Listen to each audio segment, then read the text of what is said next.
यह विश्व भ्रांति मात्र है और कुछ नहीं है।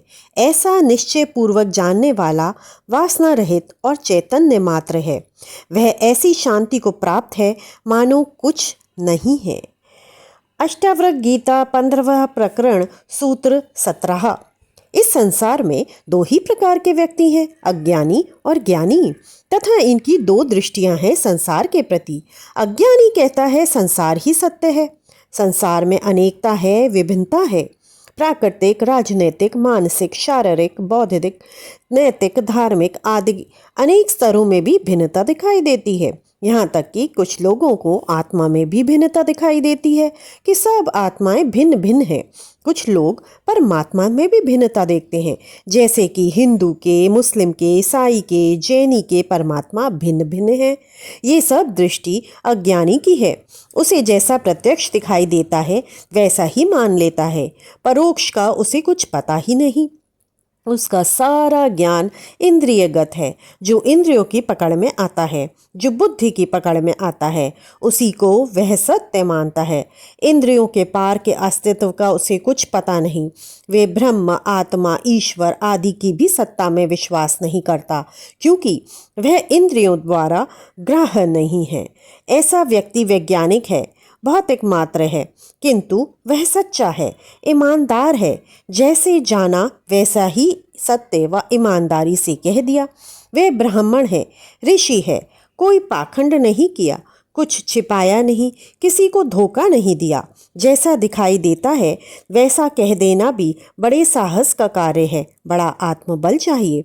दुनिया के सारे धर्मों की मान्यताओं को ठुकराकर तथा सजा के भय से साहस के साथ स्वीकार करते हुए जब गैलीलियो ने कहा कि सूर्य नहीं पृथ्वी घूमती है, तो उसके ये वाक्य क्या किसी ऋषि वाक्य से कम थे?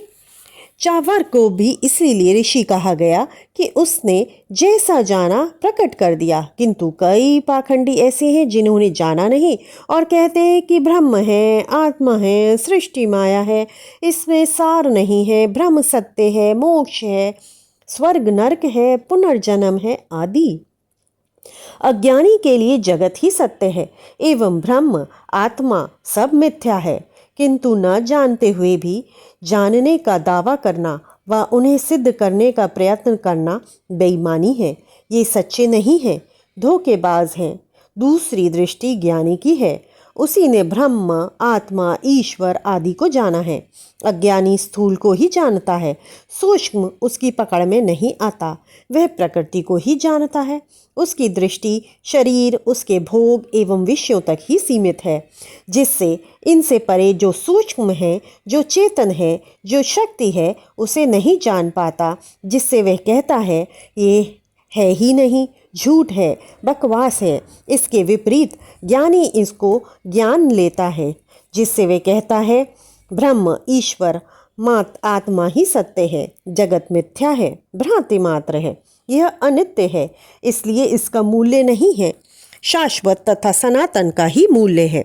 ज्ञानी बीज की बात करता है, अज्ञानी वृक्ष व फल की बात करता है। दोनों ही अपनी दृष्टि से सही है, विरोध कहीं नहीं है। दृष्टि का अंतर है, देखने के ढंग का अंतर है। अष्टावक्र एवं जनक दोनों ज्ञानी हैं, दोनों को सत्य की अनुभूति हुई है, अतः दोनों का संवाद ज्ञान प्राप्त व्यक्तियों का संवाद है। एक ज्ञानी एवं दूसरा ज्ञानी होता है तो संवाद नहीं, विवाद ही होता। तर्क और प्रमाण पूछे जाते, कुतर्क होता, अपने मत को सिद्ध करने का आग्रह होता, किंतु ऐसा ना होकर एक ही सत्य को दोनों ने उसी प्रकार में प्रकट किया। अष्टावक्र कहते हैं कि यह विश्व भ्रांति मात्र है और कुछ नहीं है। जो वासना रहित हो गया, अहंकार शून्य हो गया, वही अपने भीतर स्थित चैतन्य आत्मा को जान लेता है। ऐसा ज्ञान होने पर उसे यह विश्व भ्रांति ज्ञात होने लगती है।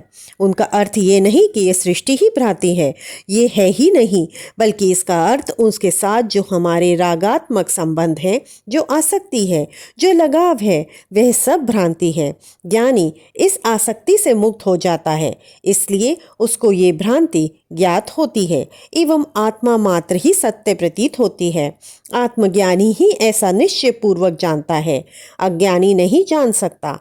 इसलिए ज्ञानी ऐसा जानकर शांति को प्राप्त होता है, जबकि अज्ञानी संसार को सत्य जानने के कारण अशांत ही बना रहता है।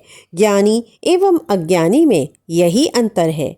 ज्ञानी की दृष्टि अज्ञानी से भिन्न हो जाती है। इसी के साथ इतिश्री सूत्र 17। कल फिर मिलते हैं एक नए सूत्र के साथ, नए ज्ञान के साथ। तब तक के लिए राम राम।